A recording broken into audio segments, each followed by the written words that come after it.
Hey, it's Ty and welcome back to my channel or welcome to my channel if ngayon mo lang ako nakita dito sa YouTube. And now I am back with another episode of Taste Test by Ty. So it's been siguro mga 3 weeks ago yung last upload ko and now I am back nga with another episode of Taste Test by Ty. And this episode, medyo excited ako kasi parang ilang days ako na-deprive ng McDonald's na coffee.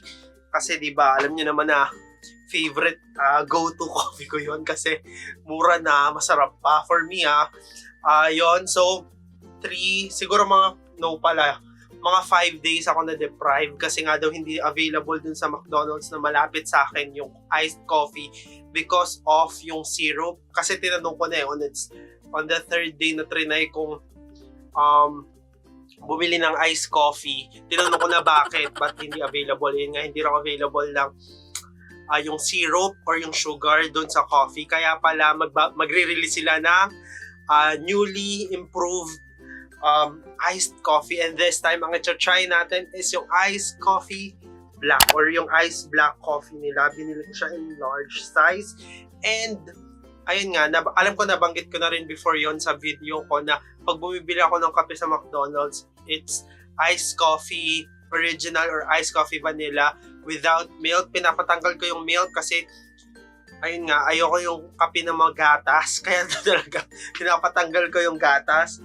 And I'm so happy with this release kasi now hindi ko na kailangan sabihin na without milk kasi meron na silang black coffee lang na iced.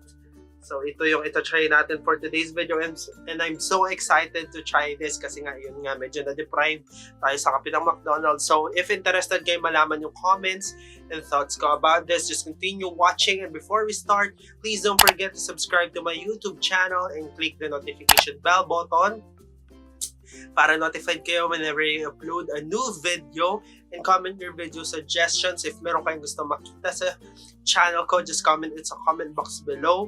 And if accessible sa akin yan, talaga nga namang i-try or i-video ko yon sa harap nyo. And please do follow me on my other social media accounts. Pa-flash ko na lang sa screen yung handles ko, maybe here or here, I don't know, basta somewhere dito. So yon, without any further ado, umpisa na natin ang taste test.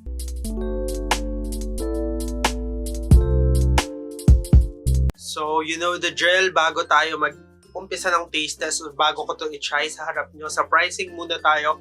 For a medium size is 50 pesos, and for a larger size, I think it's 70 pesos kasi yung large na iced coffee original 75 pesos. So, I think this is 70 pesos, pero don't quote me on that kasi hindi ako sure kung 70 pesos nga to. Feeling ko lang na 70 pesos siya.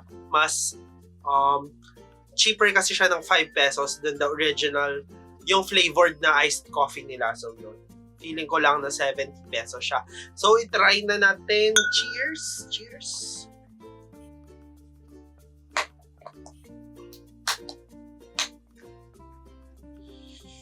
Let's see if improved ba siya. So yun, tikman na natin.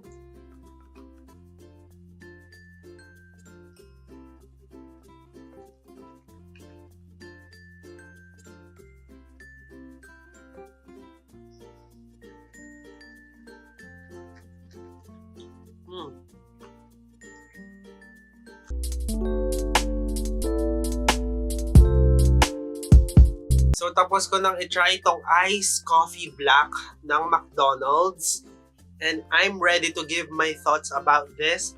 So yun nga, sinabi ko kanina na ang go-to ko talaga sa McDonald's, it's either iced coffee original and iced coffee vanilla without milk. So na-happy ako na I don't have to do that na kasi meron na silang black lang.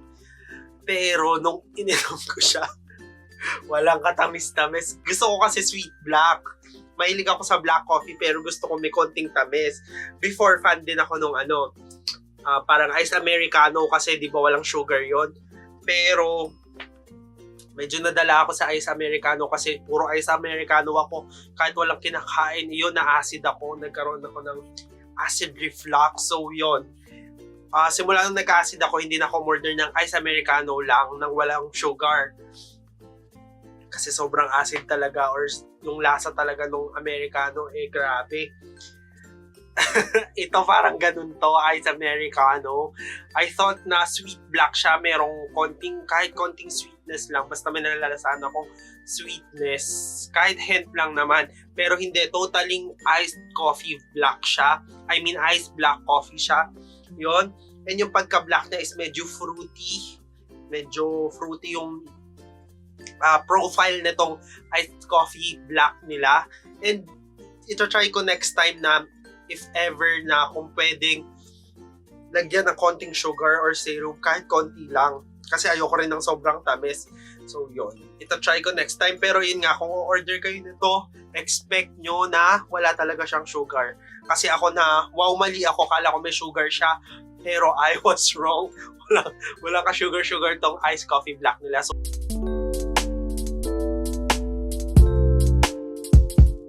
So, dagdag ko lang na sobrang perfect nito para sa mga nag-intermittent fasting or calorie deficit kasi walang sugar. So, very minimal yung calorie nito kaya perfect na perfect sa inyo to. Without, makakapag-McDonald's kayo without breaking the rules. So, yun. So, tapos na tayo sa comments. It's now time for my rating para dito sa newest release from McDonald's, which is the newly improved iced coffee. Pero ito is iced coffee black. And itry nyo rin yung iced coffee vanilla, original, and chocolate kasi newly improved din sila. I don't know kung ano yung ginawa nila doon. Ang base doon sa ads is bolder, creamier. So yun, ito try din natin yan. I-comment ko na lang sa comment box pag na-try ko na if ano yung naging improvements dun sa mismong coffee nila. Pero now, it's now time for my rating para dito. Bibigyan ko to ng hindi ako makapag-drum roll kasi nasa kama yung camera. So, insert na lang ako ng sound effect. Yes! 7 out of 10. So, yon 7 out of 10 siya sa akin. And yon siguro perfect to if kahit hint lang ng tamis. Ita-try ko next time na umorder ako kung pwedeng mag-add ng kahit konting sugar or konting syrup dito. So, yon. So, that's it for this episode of Tasteless by Tay. And if you do enjoy watching my video, or kahit hindi nyo yun na-enjoy, you know the drill. Like, share, subscribe, and click the notification bell button para notified kayo whenever I upload a new video, and comment your video suggestions. Meron kayong gusto makita sa channel ko, just comment it sa comment box below. And if accessible sa kanya, ito try talaga natin yan. But for now, this has been Tay, and I will see you guys on the next one. Cheerios! Bye-bye! TY!